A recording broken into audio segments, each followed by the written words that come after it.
इस वीडियो में आप जानेंगे ज़मीन से जुड़ी बहुत ही महत्वपूर्ण जानकारी। देखिए, अगर आप ज़मीन खरीद रहे हैं तो आपको बंधक और गिरवी में अंतर पता होना चाहिए।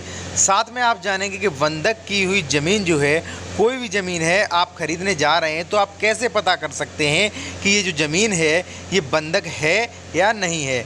या मान लीजिए कोई ज़मीन बंधक है तो आप कब उसे बेच सकते हैं और कब बंधक ज़मीन खरीदी जा सकती है।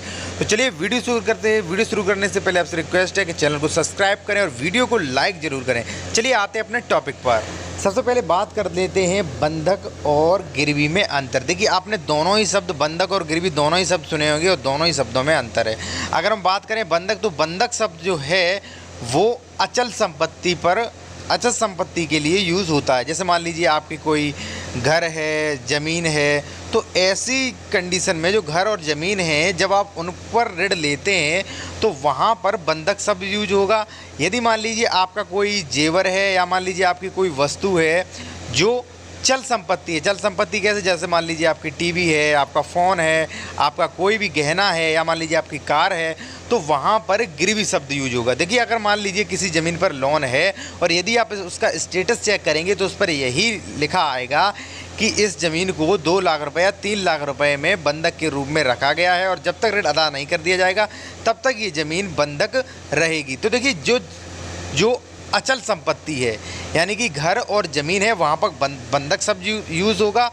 और यदि मान लीजिए आपका कोई गहना है, आपका फ़ोन है, आपकी कार है, तो वहाँ पर गिरवी शब्द यूज होगा। देखिए, इन दोनों में ये भी अंतर है। बंधक जो होता है, जैसे मान लीजिए आपने ज़मीन, कई बार देखा होगा ज़मीन पर लोन किसी से ले ली जाती है और बंधक रख लिया। तो बंधक में क्या होता है कि बंधक में कब्जे में अंतर नहीं होता है। बंधक, जैसे मान लीजिए आपने अपनी ज़मीन जो है वो बंधक रख दी, ऋण ले लिया, बंधक हो गई, तो कब्जा तो उस पर आपका ही रहेगा। जैसे मान लीजिए आपने किसी प्लॉट पर लोन ले ली या मान लीजिए आपने घर पर लोन ले ली, तो उसके कब्जे में अंतर नहीं होगा, कब्जा आपका ही रहेगा और वो प्लॉट जो भी आपकी अचल संपत्ति जो है वो बंधक रहेगी। अगर वहीं बात करें हम गिरवी की, तो देखिए गिरवी में क्या होता है, कब्जे में भी अंतर आ जाता है। जैसे मान लीजिए आपके पास गहने हैं और यदि आपने वो गहने सारे लिए और सुनार के पास है, मान लीजिए किसी को भी दिए और उससे ऋण लिया, तो कब्जे में भी अंतर होगा, क्योंकि भाई गहने जो थे वो अब आपके पास नहीं रहेंगे, वो अब उसके पास पहुंच जाएंगे जिससे आपने ऋण लिया। तो आप समझ गए होंगे कि बंधक और गिरवी में क्या अंतर होता है। अब बात करेंगे सबसे महत्वपूर्ण टॉपिक पर। देखिए, कुछ इसी प्रकार का क्वेश्चन मेरे सब्सक्राइबर द्वारा पूछा गया था कमेंट द्वारा कि एक ज़मीन की रजिस्ट्री करवानी है और उस ज़मीन के उस मालिक द्वारा जो है ज़मीन पे लोन लिया है, तो क्या उस ज़मीन की रजिस्ट्री कैसे करवाएं और कैसे हो सकती है। तो सबसे पहले मैं आपको बता दूं, जब भी आप कोई भी ज़मीन खरीदते हैं तो उस ज़मीन का स्टेटस ज़रूर चेक कर लें।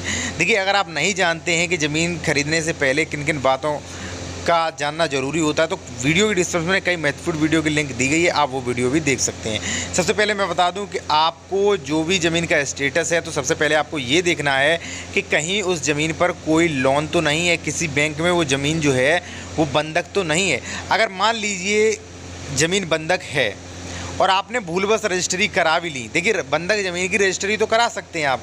मान लीजिए आपके बेनामा लेखक ने लापरवाही की और ध्यान नहीं दिया, उस जो भी ज़मीन थी वो बंधक थी, उस पर 2 लाख रुपए लोन था और आपने उसकी रजिस्ट्री करवा ली। रजिस्ट्री तो हो सकती है, लेकिन आप उस ज़मीन की रजिस्ट्री करवा ली, लेकिन वो ज़मीन जो है फिर दाखिल खारिज नहीं होगी। जब दाखिल खारिज नहीं होगी तो आपको बहुत ही समस्या आएगी, बहुत ही परेशानी होगी।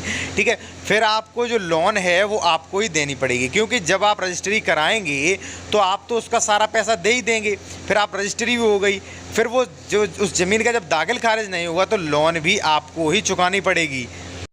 और जब तक आप उस जो भी ज़मीन है उस पर लोन जो ऋण लिया गया है उसको अदा नहीं करेंगे, तब तक उस ज़मीन का दाखिल खारिज नहीं होगा।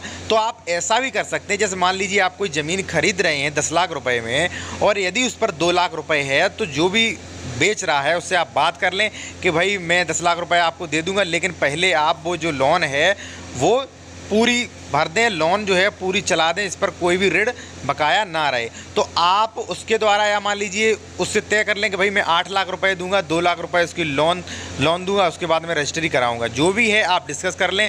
सबसे पहले आप उस ज़मीन का पूरा ऋण चला दें। जब वो ज़मीन जो है बंधक नहीं रहेगी तभी आप रजिस्ट्री करवाएं, तभी उस ज़मीन का दाखिल खारिज होगा। यदि मान लीजिए लोन है और आपने रजिस्ट्री करा ली तो आप बहुत बड़ी परेशानी में आ सकते हैं। अब बात आती है कि भाई आप कैसे चेक कर सकते हैं इस ज़मीन पर लोन है या नहीं है। तो सबसे सरल तरीका मैं आपको बता दूं, देखिए आप जो भी ज़मीन ले रहे हैं उसकी आप ऑनलाइन जो भी है वो खेत की फ़र्द निकलवा सकते हैं। फ़र्द पर सारा विवरण दिया होता है, उन सभी के नाम के इस नंबर में एक नंबर दिया जाता है और उसमें जो भी लोग हिस्सेदार हैं उस सभी का नाम होगा और जो भी आपका क्षेत्रफल है वो भी होगा।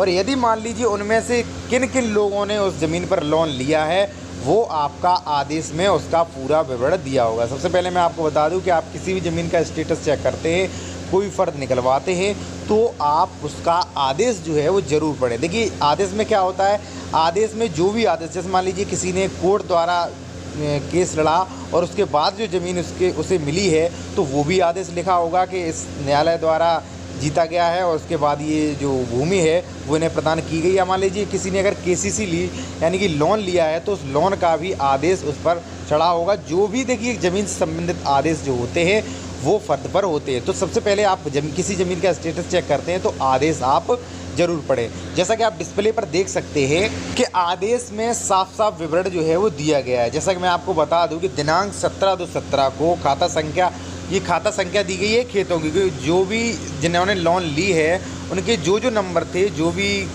खेतों की जो खाता संख्या थी उन खाता संख्याओं पर और उनका नाम दिया गया है, पिता का नाम दिया गया है और उस पर लिखा है कि 4,20,000 रुपये का केसीसी ऋण लिया है जिसे भूमि ऋण अदायगी तक बंधक रहेगी। तो देखिए यहाँ पर सारा विवरण दिया है तो आपको बिल्कुल तुरंत आसानी तरीके से पता चल जाएगा कि इस व्यक्ति ने लोन लिया है या नहीं। अगर मान लीजिए उसने लोन लिया है तो उसके नाम साफ साफ आदेश में चढ़ा होगा कि उस व्यक्ति ने 4 लाख रुपए, 2 लाख जितनी भी केसीसी ली है वो उस पर जो भी फ़र्द है उस पर स्पष्ट शब्दों में लिखा होगा। देखिए अगर मान लीजिए किसी ज़मीन पर लोन है, वो ज़मीन बंधक है और फिर भी यदि आप वो ज़मीन लेना चाहते हैं तो आप दोनों लोग बैठ के डिस्कस कर सकते हैं। तो जो भी है आप अपना करार कर सकते हैं कि भाई सबसे पहले इसकी, जैसे मान लीजिए आपकी 20 लाख रुपए में वो ज़मीन तय हुई है तो अगर 5 लाख रुपए का ऋण है तो आप उससे ये बात जो है इस बात का डिस्कस कर लें कि भाई मैं 5 लाख रुपये जो है वो बैंक को अदा करूंगा, उसके बाद रजिस्ट्री कराऊंगा। तो जैसा भी है आप उससे डिस्कस कर सकते हैं और जो भी आपका डिस्कस हो उसका एग्रीमेंट ज़रूर कर लें, वरना आपके साथ जो है धोखाधड़ी भी हो सकती है। तो देखिए अगर मान लीजिए सवाल ये आता है कि अगर मान लीजिए उस पर लोन है, वो ज़मीन बंधक है और आपने रजिस्ट्री करा ली तो क्या होगा। तो जैसा कि मैं पहले भी बता चुका हूँ और अब भी बता रहा हूँ कि अगर मान लीजिए उस पर लोन है और आपने रजिस्ट्री करा ली तो रजिस्ट्री तो एक बार हो जाएगी लेकिन उस ज़मीन का दाखिल खारिज नहीं होगा। दाखिल खारिज तभी होगा जब आप उसका जो भी है उसका लोन जो है पूरा आप अदा कर देंगे, तभी वो ज़मीन है आपके नाम आएगी। तो सबसे पहले मैं आपसे यही कहूँगा जब भी आप ज़मीन खरीदते हैं तो सबसे पहले संक्रमणी असंक्रमणी, उस पर लोन तो नहीं है, उसकी रजिस्ट्री, ये सारी बातें आप ज़रूर चेक कर लें।